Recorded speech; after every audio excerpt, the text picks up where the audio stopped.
Hello, my dear friends. You're in the Military Summary channel, and today we will discuss the situation in Ukraine on the 4th of October of 2025. Today we have a lots of very interesting updates, so let's start. And first, we're going to talk about the northern and the northeastern parts of Ukraine, where Russia continues to destroy Ukrainian facilities, energy facilities, and transport facilities. First, let's talk about the city of Chernihiv. As you can see, we received lots of icons from this area, and this is the first video that was published today. And this attack took place on the night between the 3rd and the 4th of October. Very heavy explosion was recorded.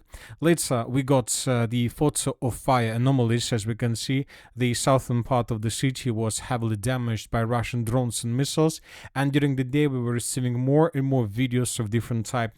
For example, in this video we can see the consequences of Russian attack, a very huge black smoke screen above the city, so which means that something big was destroyed. As of now, the Russian sources are saying that the Russians managed to destroy another energy facility in this area. So the Russians, as we can see, are trying to do everything they can with the purpose to turn off this part of Ukraine from electricity, to create a total and complete blackout situation. So we will discuss in a minute why exactly the Russians are trying to achieve this. Another city that was attacked by Russians during the previous 24 hours is the settlement by the name of Konotop.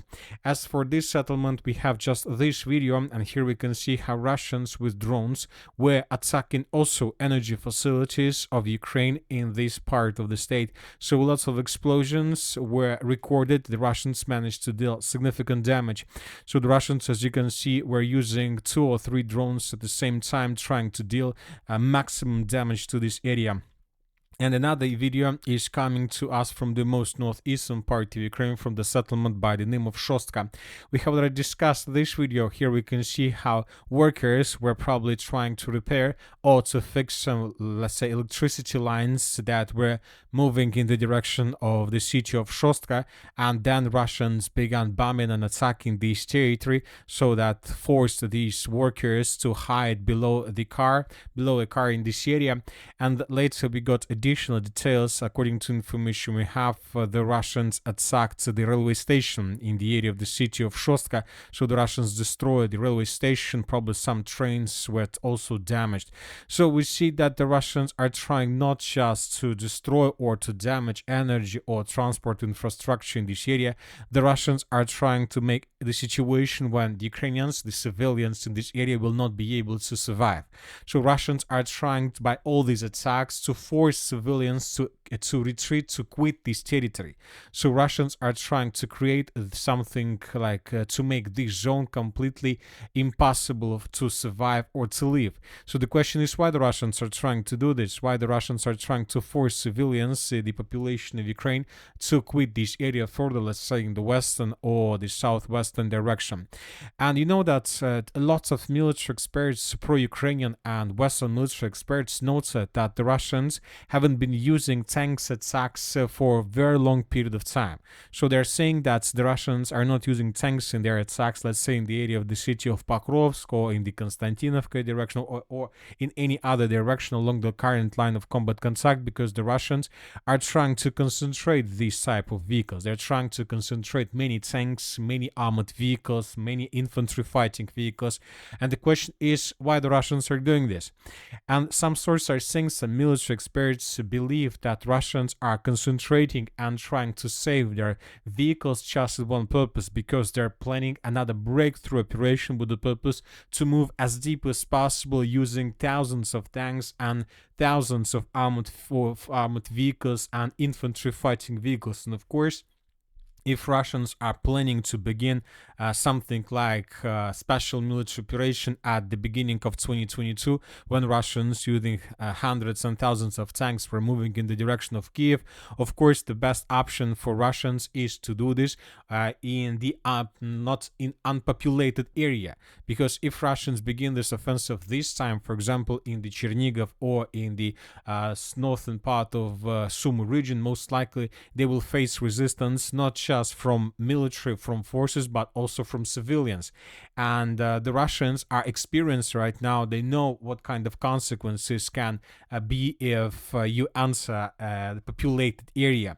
So that is why if Russians are planning to begin offensive operation, another offensive operation, let's say in the direction of the city of Kiev using these roads of attack, of course for them it's going to be much more better if this area would be unpopulated. So if civilians abandon this territory, they don't want to move further and to face, let's say, population, civilians, towns with people. They don't need this. The Russians wants to be 100% sure that there is just Ukrainian army and that's it, and probably 10% of population, maybe those who don't have anywhere to go from this area.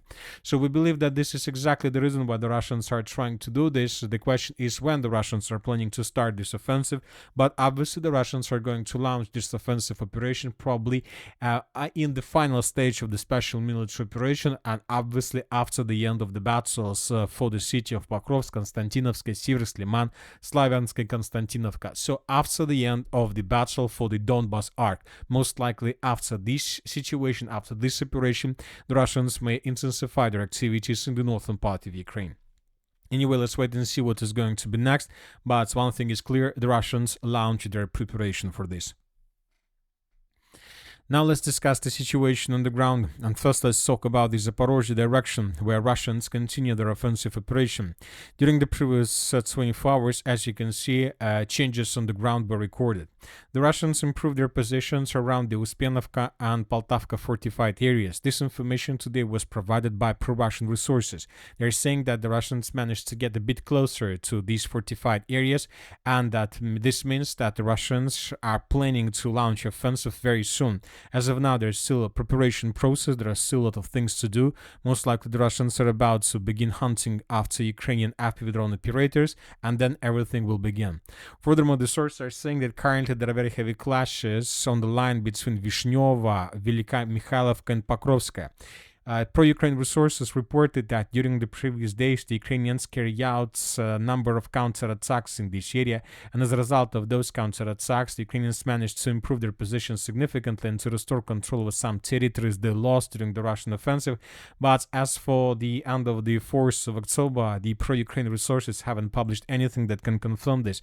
They have adjusted the map, and they say that this is the only proof they have. So this is obviously not a serious situation, so that is why we will skip this update. We are waiting for additional geolocations. At the same time, the Russians continue their offensive operation, and the sources are saying that currently the battle and clashes are taking place already on the territory of the settlement of Vishneva, and the Russians began offensive operation in the northern direction towards the settlement by the name of Aristopol. This is very interesting and very important offensive. If Russians can establish control over the settlement of Aristopol, they may try to cross the river of Volcha with the purpose to capture the village of Velika Mikhailovka as well. And if Velika Mikhailovka falls, this is going to be a very big problem for Ukrainians already on the Dnipropetrovsk direction. And this is going to be the second village, the second settlement on the, let's say, Ukrainian side of Vovcha River, where Russians will try to improve their positions. The first village is the settlement of Ivanovka. And as you can see, today we have changes on the ground. Today, pro-Ukraine resources published this video, and here we can see how Ukrainians were attacking Russian positions all over the entire territory of the village. Some of these attacks were geolocated, so the Russians were attacked by Ukrainians in the southeastern part and in the central part of the settlement. Based on this video, we have adjusted the map. I would like to remind you that during the previous 2 days, we received lots of updates from this area. By the end of the 3rd of October, several pro-Russian resources reported that Russians managed to improve their position significantly in this area. So these are the changes, as you can see. And by the end of the 4th of October, we got not just some confirmations or statements from pro-Russian resources, we also received videos that confirm Russian presence on this side of the river in the village of Ivanovka. So the clashes continue. Now let's talk about the Pokrovsk agglomeration. The situation here is very difficult, and today the 7th Military Corps of the Armed Forces of Ukraine stated that currently the city of Pokrovsk and the Pokrovsk agglomeration is not so important. that this is just another city. Ukraine has millions of these towns and villages all over the entire territory of Ukraine. So we see that Ukrainians began the narrative, began the situation, media situation, when they tried to excuse the upcoming withdrawal of their positions from this area. During the previous 24 hours, we received lots of very important updates. And the first one is that the Russians, according just to pro-Russian resources, this is the information still hasn't been confirmed by pro-Ukraine resources or by Western mappers. According to pro-Russian resources, the almost the entire southern part of the city of Pokrovsk was captured by Russia.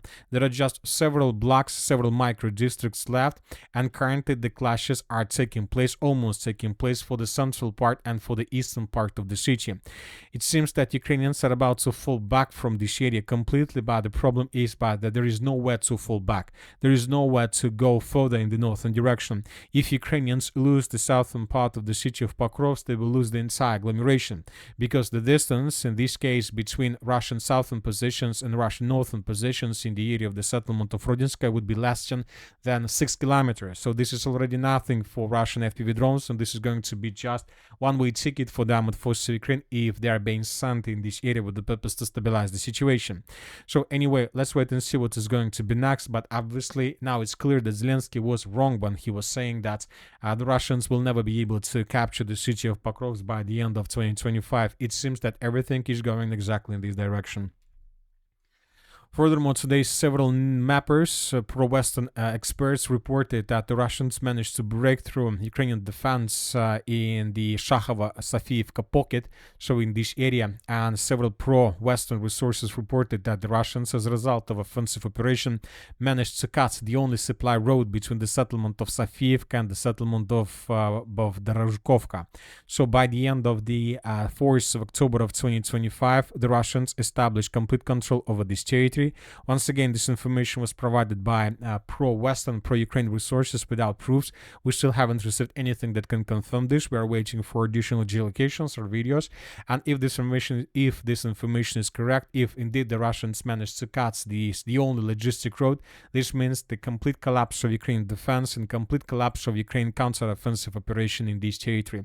So without this road, without control over this territory, Ukrainians have no chances to support normal logistic, normal supply of their contingent on the area of villages of Shakhov and Vladimirovka. This Russian control over this road means just one thing, that sooner or later the Ukrainians would be completely exhausted in this direction and they would be forced to fall back, and this will lead to the situation when Russians will be able to maintain and to shorten their lines in this area, and Russians will be able to capture completely the Shakhova pocket, and this is going to be the end probably of the inside Donetsk defense operations and Konstantinovka defense operation as well. From this foothold, Russians will be able to move in many directions, especially in the direction of the city of Pokrovsk, Konstantinovka, Dobropolye, and this can lead, telling the truth, to completely unpredictable consequences. Furthermore, the Russians during the previous 24 hours carry out massive missile and drone attacks all over the entire Slaviansk-Kramatorsk agglomeration. The sources are saying that Kramatorsk thermal power plant was completely destroyed. Currently, there are power outages all over the entire agglomeration. So Russians are trying to destroy Ukraine logistic, and also the Russians, as you can see, are trying to force civilians to run away from this area. The sources are saying that there are still 50,000 civilians in this region are living. We're talking about the city of Konstantinovka, Kramatorsk, Drushkovka, Alexeyevka, Drushkovka, Malotaranovka, Slaviansk. So there are many people there. 50,000, it's too much. It's too many. And so, of course, it's time for Russians to start thinking about their security. And the only way to do this is to destroy possibilities, any possibilities to live there. So obviously, without electricity, without water, without these things, civilians will not be able to live there. Just those who don't have anywhere to go. Every single other people will try to escape this area and then to return back when, let's say, combat activities will be reduced, and let's say if Russians will be able to move further. So this is, we're entering the decisive part of the battle for the rest of Donbass. It seems that everything will start with, with the Shakhova pocket, and then like a domino, everything will move very fast, further and further and further. Now let's talk about the Siever's direction. Today, pro-Russian resources published very important video from the settlement of Fedorovka. In this video, we can see how Russians were fighting for the settlement. As you can see, we haven't adjusted the map based on this video because we adjusted the map in this area based on the report that was published by the Minister of Defense of the Russian Federation several weeks ago. But yet we haven't received anything that can confirm Russian control, and today the pro-Russian resources published this video, and now we have enough of proofs that indeed the settlement was secured. But as you can see, the village of Fedorovka was completely reduced to ruins. There is no chances or way how Russians can concentrate units. They need to move further, and it's better for Russians to move very fast further in the northern directions towards the settlement of Kuzminovka and of course Zvanovka and Svято-Pokrovskaya, Alexandrovka. Now let's move further and let's discuss the situation in the Liman direction. During the previous 24 hours, additional changes on the ground were recorded to the north of the city of Liman or to the northwest of the city of Liman. The Russian sources, the pro-Ukraine resources, published this video, where we will not watch this video due to casualties. The Ukrainians were attacking Russians in this part of the front line. Based on this video, we have adjusted the map. We have colored this territory that used to be considered as a gray zone or contested area in Russian favor. Furthermore, the Russians, according to pro-Russian resources, managed to improve their positions significantly between the villages of Derilova and Yarova. So basically, Russians, according to pro-Russian resources, managed to cut the only logistic road in this region. And now the settlement of Novosilovka has huge problems with logistic. So it seems that the battle for this area is coming to an end as well. And it seems that in coming days, everything inside of this red line would be taken and captured by Russians. And furthermore, the Russians will get deeper inside of the settlement of Drobyshevo itself. Basically, the village of Drobyshevo is already the outskirts of the settlement of Liman. The beginning of the battle for the settlement of Drobyshevo means the beginning of the battle for the city of Liman itself. As for the Kupiansk direction, during the previous 24 hours, we haven't received anything special. We just received lots of videos how Russians were attacking and destroying Ukrainian vehicles that were moving inside of the city of Kupiansk and the Kupiansk agglomeration, or were trying to escape the Kupiansk agglomeration. Both attempts failed. The Russians destroyed everything that was trying to enter and everything that was trying to leave this area. So lots of episodes, the Ukrainians continue suffering losses. Obviously, this is something like an operational encirclement. It is very difficult for Ukrainians to hold their positions in this area because there is no normal logistic, just some pontoon bridges. The Russians continue attacking and the Russians continue tightening the noose around this pocket, trying to force the Ukrainians to fall back. As for the city of Volchansk, during the previous 24 hours, several pro-Russian resources reported that the northern part of the southern part of the city of Volchansk, that part that is located to the south of the river Volcha, is already under complete Russian control. There are just several micro-districts and blocks left under Ukrainian control. We're talking about the most southern part, the most southern citadel, and the most southern railway station. The clashes are moving further in this direction, and it seems that the Russians will capture the city of Volchansk probably in coming days, maybe in coming weeks. And that's it for today. Military Summary channel reminds we condemn any violence in the world. Thank you for watching. Subscribe to my channel, put your likes, join my Patreon, and have a good day. Bye bye.